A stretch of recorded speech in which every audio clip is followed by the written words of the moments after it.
পশ্চিমবঙ্গকে অশান্ত করতে জঙ্গি ঢোকাচ্ছে বিএসএফ। ডায়মন্ড হারবারে সেবাশ্রয় কর্মসূচির উদ্বোধনে গিয়ে এমনই বিস্ফোরক মন্তব্য করেছেন তৃণমূল সাংসদ অভিষেক বন্দ্যোপাধ্যায়। নাম না করে কেন্দ্রীয় স্বরাষ্ট্রমন্ত্রী অমিত শাহর মন্ত্রককে নিশানা করে তার দাবি, রাজ্যকে অশান্ত করতে পশ্চিমবঙ্গে জঙ্গি ঢোকাচ্ছে বিএসএফ। রাজ্য পুলিশ জেহাদিদের গ্রেফতার করতে যথেষ্ট সক্রিয়, তারাই সন্ত্রাসবাদীদের গ্রেফতার করছে। সম্প্রতি পশ্চিমবঙ্গের বিভিন্ন প্রান্ত থেকে একাধিক সন্দেহভাজন জঙ্গি গ্রেফতার হয়েছে, যা নিয়ে বিরোধীরা সমালোচনার সরব হয়েছে। এবার তাদের জবাব দিয়েছেন অভিষেক বন্দ্যোপাধ্যায়। আরজি করের ঘটনাতেও 24 ঘন্টার মধ্যে অভিযুক্তকে কলকাতা পুলিশ গ্রেফতার করেছে। 6 মাস লেগেছে সিবিআই এর সেই একই কাজ করতে। সিবিআই ইডিকে জিজ্ঞাসা করতে হবে কত পয়সা মানুষের ফিরিয়েছে। তবে তৃণমূল কংগ্রেস কথা দিয়ে কথা রাখে। রাজ্য সরকার বাড়ির 60,000 টাকা দিয়েছে, এটা কেন্দ্রের দেবার কথা ছিল। সরকারের উপর দায়ভার চাপাচ্ছেন।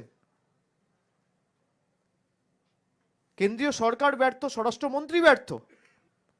এই যে এত বড় বড় ভাষণ দেয়, গরু পাচার, কয়লা পাচার, এগুলো করে কে? গরু আসে কোথায়? বাংলায় ঢোকে কোত্থেকে? উত্তরপ্রদেশ হয়ে, ঝাড়খণ্ড হয়ে, বিহার হয়ে তারপর বাংলায় আসে।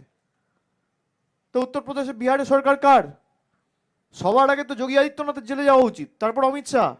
তো লজ্জা থাকা উচিত। কয়লা পাচার, কলিয়ারি গার্ড করে সিআইএসএফ, মন্ত্রীর নাম অমিত শাহ, হয় কোল মিনিস্টার নইলে হোম মিনিস্টার, দুজনের দায়ভার রয়েছে, কেউ এড়াতে পারবে না। সব দিক দিয়ে ব্যর্থ, সব দিক দিয়ে।